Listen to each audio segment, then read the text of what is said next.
Hello student, I am Lokesh शरण श्रीवास्तव। ठीक है, मैं आपको पढ़ाऊंगा सिविल इंजीनियरिंग में सोसाइटल एंड ग्लोबल इम्पैक्ट करके एक सब्जेक्ट है, जिसका आपका पॉइंट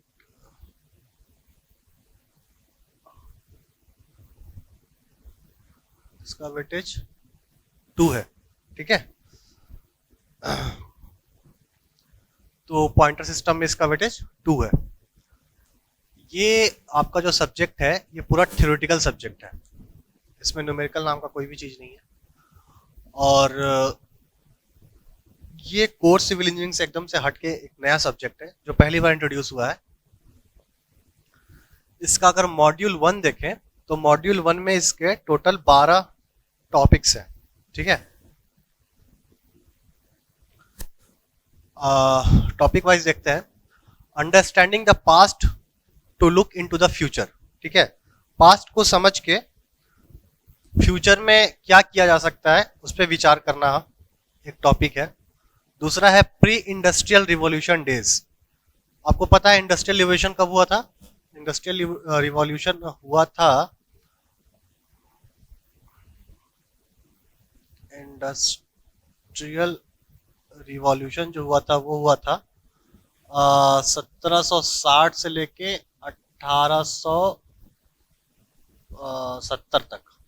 ठीक है, ये इंडस्ट्रियल रिवॉल्यूशन का फर्स्ट फेज माना जाता है। ठीक है, तो उसके पहले का जो दिन होता था वो कैसा होता था उसके बारे में भी पढ़ना है। एग्रीकल्चर रिवॉल्यूशन, ठीक है, एग्रीकल्चर में किस टाइप का रिवॉल्यूशन हुआ। उसके बाद first and second industrial revolution, recent major civil engineering breakthrough and innovation, मतलब नया नया क्या इनोवेशन हो रहा है सिविल इंजीनियरिंग के फील्ड में। उसके बाद 6 है आपका ecosystem in society and in nature. ठीक है, एक तो सोसाइटी में कैसा इकोसिस्टम है, नेचर में कैसा इकोसिस्टम है, और सोसाइटी और नेचर के बीच में कैसा इकोसिस्टम है। उसके बाद है आपका 7th है the steady erosion in sustainability. ठीक है, 8th है global warming and its impact and possible causes. 9th है evaluating future requirements and various resources. 10th है GIS एंड इट्स एप्लीकेशन। 11 है ह्यूमन डेवलपमेंट इंडेक्स, इसको HDI भी बोलते हैं शॉर्ट में। और आपका सबसे लास्ट टॉपिक है इकोलॉजिकल फुटप्रिंट्स। ठीक है, तो ये आपका मॉड्यूल 1 में इतने सब टॉपिक हैं।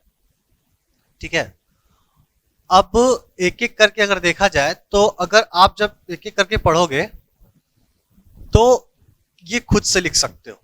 Understanding the past to look into the future, ये टॉपिक जो है आप खुद से लिख सकते हो। कब लिख सकते हो? जब आप बाकी पढ़ लोगे तो। ठीक है, तो इसको लिखने के लिए इसको पढ़ाने की जरूरत नहीं है। ठीक है, हम स्टार्ट करेंगे प्री इंडस्ट्रियल रिवॉल्यूशन डेज से। ठीक है, हमको पता है इंडस्ट्रियल रिवॉल्यूशन 1760 से 1870 के बीच हुआ था। तो 1760 के पहले का जो डेज था वो कैसा था उसके बारे में हम लोग स्टार्ट करेंगे। तो आपको ये समझ में आ गया कि मोटा मोटी जो सिविल का इंडस्ट्रियल रिवॉल्यूशन से पहले से लेकर और आज तक कैसा जर्नी रहा है उसके बारे में इस सब्जेक्ट्स में ज्यादा पढ़ना है। उसका उस जर्नी का सोसाइटी पर और ओवरऑल ग्लोबल इम्पैक्ट कैसा रहा है, फ्यूचर में क्या उसके आपके उसमें क्या और इनोवेशन किया जा सकता है, आपका पास्ट से क्या सीखा जा सकता है, जो भी है इस सब्जेक्ट्स में हम देखेंगे। ठीक है, तो हेडिंग डालते हैं हम लोग प्री इंडस्ट्रियल रिवॉल्यूशन डेज।